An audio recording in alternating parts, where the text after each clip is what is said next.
Hello everyone, स्वागत है आपका नई वीडियो में। आज हम करने वाले हैं असेसमेंट सीट 1 क्लास 9th की। इससे पहले हिंदी इंग्लिश ऑलरेडी कर चुके हैं। अब हम करेंगे मैथ के सवाल। तो चलिए चलते हैं वर्कशीट के नीचे वाले भाग पे, सेक्शन सी मैथ पे। मैं सारे ही वर्कशीट को सॉल्व कर रहा हूँ, इसलिए आप चैनल को सब्सक्राइब करिए ताकि आपको पता लगे कि किसका आंसर क्या है और आप अच्छे से समझ भी सके। तो ये है आपका सेक्शन सी मैथ का। एक बैग में मेडिसिन रखी गई है, टैबलेट्स रखी गई हैं, 2.5 लाख टैबलेट्स हैं, जिनमें सबका वेट जो है, ईच वेट जो है वो 20 ग्राम है। यानी हर किसी का वेट 20 ग्राम है और ये 2.5 लाख है टोटल। तो अगर मैं टोटल वेट की बात करूं तो मैं यहाँ लिखूं जरा, 2.5 लाख का मतलब 25 और फिर 4 0, ठीक है। उसके बाद सबका वेट है 20 मिलीग्राम, और 20 मिलीग्राम को केजी में कन्वर्ट करने के लिए हमें 1000 से ग्राम में कन्वर्ट होगा, और फिर 1000 से करेंगे तो ये केजी में कन्वर्ट होगा। 4 0 से हमारे 4 0 कैंसिल हो रहे हैं, जिस 0 से ये 0 कैंसिल हो रहा है, 2 से ये 5 जा रहा है, और 5 से फिर ये 5 जा रहा है। तो फाइनली 5 kg इसका आंसर आ जाएगा सी। ये नंबर ऑफ स्टूडेंट्स की लाइन है और ये कलर्स जो उन्होंने चूज किए हैं उसकी लाइन है। कहा गया है कि इसमें परसेंटेज निकालनी है उन विद्यार्थियों की जिनका फेवरेट कलर प्राइमरी कलर है, जैसे रेड, ब्लू और येलो। तो रेड, ब्लू, येलो वाले कौन कौन से हैं? ये है रेड, ये है ब्लू और ये है येलो। रेड, ब्लू, येलो की संख्या गिन लेते हैं। 8 5 13, 8 5 13 और 6 19। रेड ब्लू वालों की संख्या कितनी है? 19। टोटल विद्यार्थियों की संख्या कितनी है? आप देखोगे 8 5 13, 4 17, 6 23, 2 25। तो ये है टोटल 25। परसेंटेज निकालनी है, मतलब हमें 100 से गुणा करना है। तो 25 चौक 100, 19 4 जा कितना होगा? 76। तो इसका आंसर हो जाएगा डी 76। तो ये सेकंड क्वेश्चन हम हल कर चुके हैं समझ के। अब बात करते हैं क्वेश्चन नंबर 13 की। देखो ये बार आरेख दे रखा है, इसमें ये पूछा गया है कि कौन से मंथ में जो डिफरेंस है वो 30 मेगावाट का है। तो अगर जनवरी का देखा जाए तो ये 40 है, फरवरी का देखा जाए तो 30 है, मार्च का 50 है, अप्रैल का 60 है, मई का 40 है। पूछा गया है डिफरेंस 30 मेगावाट का कहाँ पे है। फरवरी और मार्च में देखा जाए तो 20 मेगावाट का है, ये आंसर नहीं है।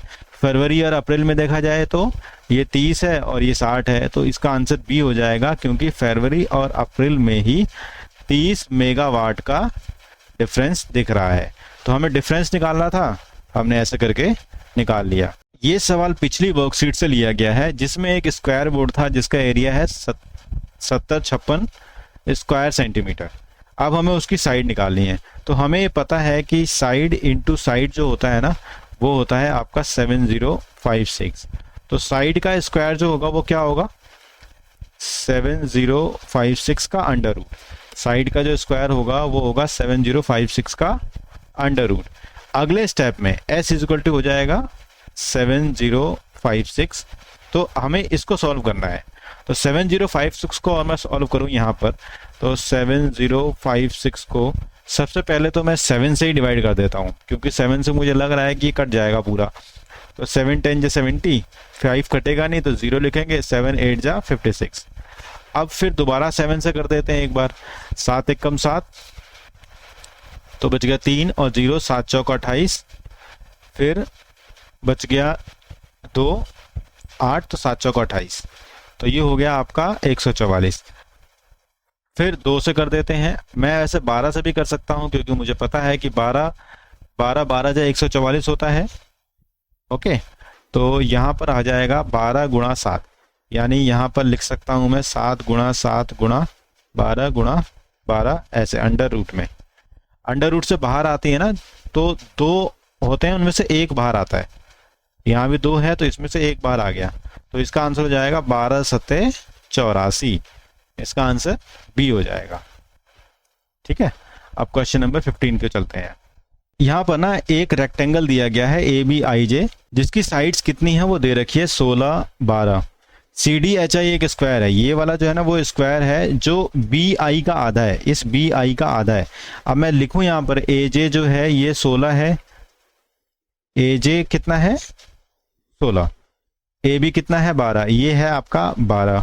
फिर सी डी एच आई एक स्क्वायर है जिसकी साइड बी आई के आधा है, ये 16 है, तो बी आई कितना होगा, ये भी 16 होगा, तो बी आई का आधा कितना होगा, ये 8 होगा और ये 8 होगा ऊपर, ठीक है। जब ये 8 है तो ये 8 होगा क्योंकि स्क्वायर है सामने वाला,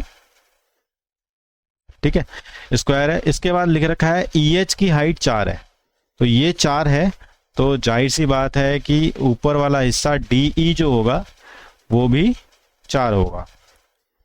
एच जी 6 है, एच जी यानी ये 6 है और ये भी 6 है। अब पूछा गया है कि इस पूरे का एरिया कितना होगा, तो इस पूरे का एरिया निकालने के लिए सबसे पहले इसका एरिया निकालेंगे, फिर इसका एरिया निकालेंगे, फिर इसका एरिया निकालेंगे। तो मैं ऐसा करता हूँ ना, इस एरिया का नाम दे देता हूँ, इसका पहला, इसका दूसरा, इसका तीसरा। तो अगर पहले का एरिया निकालें, मान लीजिए पहले वाले का एरिया निकालें, तो पहले वाले का एरिया कैसे निकलेगा, लंबाई गुणा चौड़ाई, यानी 16 गुणा 12, तो 16 गुणा 12 करेंगे तो ये आ जाएगा हमारा 16 दूनी 32 और ये हो जाएगा 192। दूसरे वाले का एरिया निकालते हैं इसका, तो ये एक स्क्वायर है, तो 8 इंटू 8 इसका एरिया होगा, साइड का स्क्वायर मतलब 8 इंटू 8 64। तीसरा वाले का एरिया जो है वो बहुत आसान है, लंबाई गुणा चौड़ाई यानी 6 गुणा 4 मतलब ये हो जाएगा आपका 24। अब हमें इन तीनों को टोटल करना है। जैसे ही हम इनको टोटल करेंगे, मान लीजिए 4 4 8 2 10 का 0 1 9 1 10 6 10 6 16 2 18 का 8 1 280। तो जैसे ही टोटल किया तो इसका आंसर आ गया 280, जो इस पूरे का एरिया है। तो मैंने आपको मैथ्स की वर्कशीट बहुत अच्छे से समझाई है, अपने दोस्तों में शेयर करिए, काफ़ी हलचल मच गई है, लेकिन आप वीडियो को स्लो करके ध्यान से देखेंगे तो आपको सारी चीज़ें समझ में आएंगी। वीडियो को आखिर तक देखने के लिए आपका धन्यवाद।